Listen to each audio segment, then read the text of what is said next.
So it's a beautiful day in the neighborhood. What? Beautiful day in the neighborhood. It's pretty out. It's a beautiful day. It is a beautiful day out. That's one of the, I mean, it helps as we are enjoying being here. It helps. Yeah, after all the strong energy It's a lot. of the last couple of weeks, we're here today. We're safe. It's peaceful. The butterflies are out. And it just leads me to think about what's coming up, not for here, but for the States. Well, I mean, both, I guess. Yeah, both. But it's two different energies, two different directions.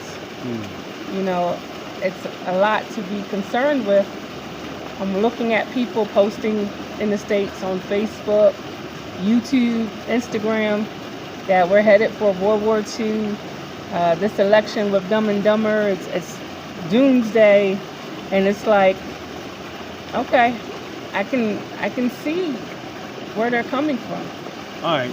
So, what's your thoughts? I mean, what do you think? What are you thinking at this particular juncture and this point in time of, you know, us being here and many diasporas trying to come and move here, and even those back, you know, back in the States, you know, what I mean, what's your takeaways?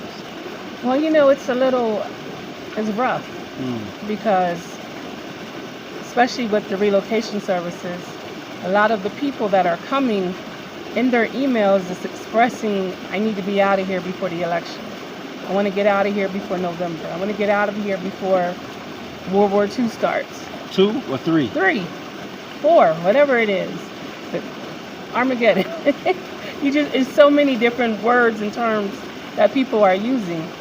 And, you know, for me, it's a little weird because we're in a position of, we're telling people to come, beautiful, peaceful place, but we're also dealing with our own political, not ours in general, Right. but Kenya has their own political issues that they're dealing with right now.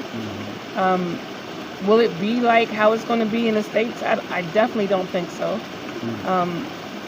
But we have family that's still there in the States. And so it's like, it's a little unnerving. What do you want? Like, okay, I really wish y'all would come over here. You know what I'm saying? I really wish I have a child there. And maybe even soon my granddaughter will be there. And now, not knowing how stable it's going to be after this election, it's a little scary.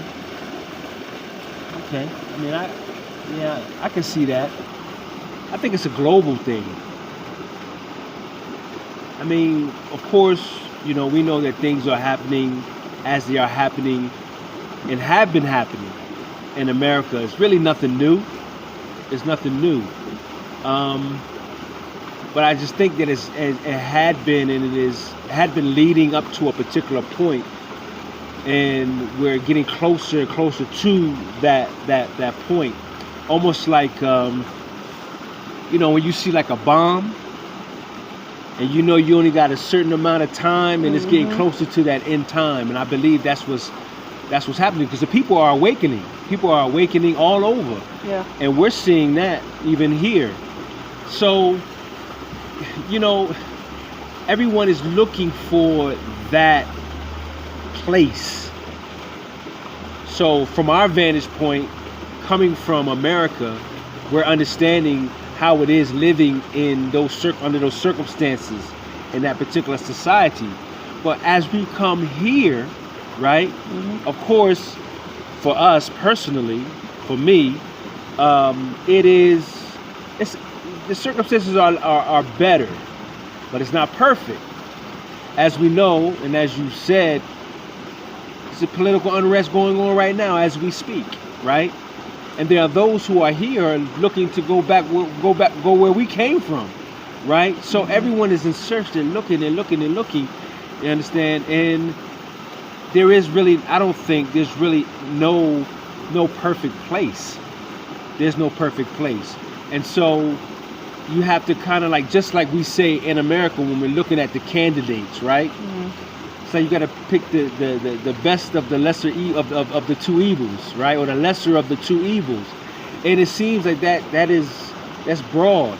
Like you have to find a place that works best for you, given whatever the circumstances, not personal circumstances, but that too, but the circumstances that exist wherever you might be.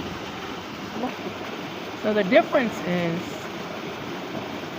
in the States, a lot of people are feeling like we're headed for a race war. Okay. And that's different when we're dealing with,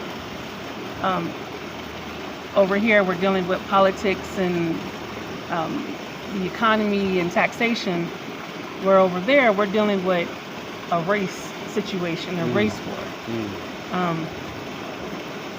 And so that's a targeted people. You know what I mean? And it's a lot different as far as the hostility, the concern, the energy, and that's the part that makes me a little unnerved. We have a lot of people that we love, Right. still there, Right. vulnerable. Nieces, nephews, child, they are still there. Right. And so not knowing or not being there, it's a little hard. So right. I mean, but what do you do? I mean, most of those individuals of our loved ones, they're grown. Well, They're grown, and I mean, it doesn't take away of the concern and the worry. However, each person, ultimately, each person has to, they have to live their life. yeah, The options, and this is what we like to always share, is like there are options. These are options. And it's up to the individual to opt for whatever options that are out there that there may be. We're here, and we are. that's the good thing. It's a good thing. It's an out. You got a place to come. Right. Exactly. You know what I mean? You there, you know what's about to happen. If you need to get away, we here. We're here. And so that's the comforting part. We have the ability to have, to offer that for our loved ones or those that need to come, even with the relocation services. Right. But it's a weird time, and trying to understand the energy across the globe in general, I'm a little unnerved, like I'm a little anxious. Anxieties. Yeah, anxiety. I'm excited for what is happening in Kenya. I'm excited for what is happening in Africa in general.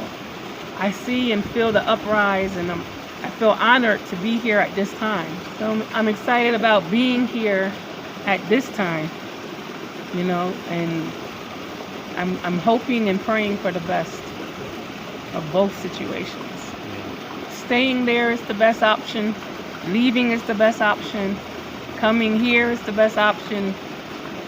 There's so many places that we're blaxiting too, Mm-hmm. But knowing that you have options and execute your options, for me, is the best advice I could give. I think though, there's a certain level of responsibility that each person has on him or herself, and what I'm coming across, or have been coming across, is individuals who are continuously looking outside of themselves, right? I mean, I get it, right? Because everybody, I'm sure, wants to have a certain quality of life and a way of living. But we know that there is no place really on this earth at this particular time that is going to give us exactly everything that we want and everything that we ultimately desire. So again, we have to assess the situation. We have to assess, the circumstances. We have to really look at it for what it is. But the responsibility part is on the individual. Like the peace that we're looking without, we have to make sure that we are trying to acquire that peace from within. And I think that if we have that, like for example, you know, we get the phone calls because we know this little civil unrest that's going on here, and individuals that are abroad paying attention to, of course, what the reporting is. But when we share our experience as to us being here, we're kind of like at peace. But I think that a lot of that has to do because there's a certain level of peace that we have within ourselves, not disregarding, you know, the potential dangers, you know, of what's going on. Nonetheless, we can walk daily, we can awaken daily with a certain level of peace. So whether it's America, whether it's in the United States, in Africa, I think that there's a certain level of responsibility that we have to acquire that inner peace, even though we may not have it because of the uncertainties, because we don't know what's coming down the line. We have to make sure that we have the peace within and hold on to that so that we can have the best, as best we can, quality of life and living that we can. Well, that was just what I was thinking about, with the sun being as bright as it is today, and the external hug we're getting from that radiating heat. Yeah. I'm grateful for it because I was cold yesterday. It was chilly. So we had to go get a heater and everything, right? Yeah, it's just real. So that was just the thought, you know, the time that we're in. Yeah. And how the world is handling it. Well, How's Black America handling it? How the repatriates and the expats are going to handle it. Right. It's interesting to see. It is, and it remains to be seen. All we can do is just one day at a time, make sure that, you know, our moves are calculated, and make sure that we find ourselves on the right side of things. And, you know, how whatever direction things go, whatever that, we just make sure that we are alert, we're in tune, but not allow, you know, the things that are going on around us to rob us of our joy. We gotta live in the moment and appreciate each moment, each day, and just live. Whether we're in America, whether we're in Africa, whether we're in Asia, Europe, wherever we might be. Because what's going to happen is going to happen. These things that we can't control, but we can control our own selves, and we can control our destiny. And for us, for me, we choose here in Africa. We love Kenya. Kenya's a beautiful place. I would encourage individuals, if they could, to explore, that are in America, to explore. But if you love America, you're in America, just make the best of it. Don't be afraid. And don't look down at other people. And don't look down at other folk who are leaving. That chooses to leave. Exactly. Yeah. So I'm glad we're still going this journey, and I'm looking forward to many more joyful experiences and days, and we'll continue to share that with others. Thank you for that. Thank you. It's a good conversation. I appreciate it. And guess what? What? I'm hungry. All right, let's get something to eat.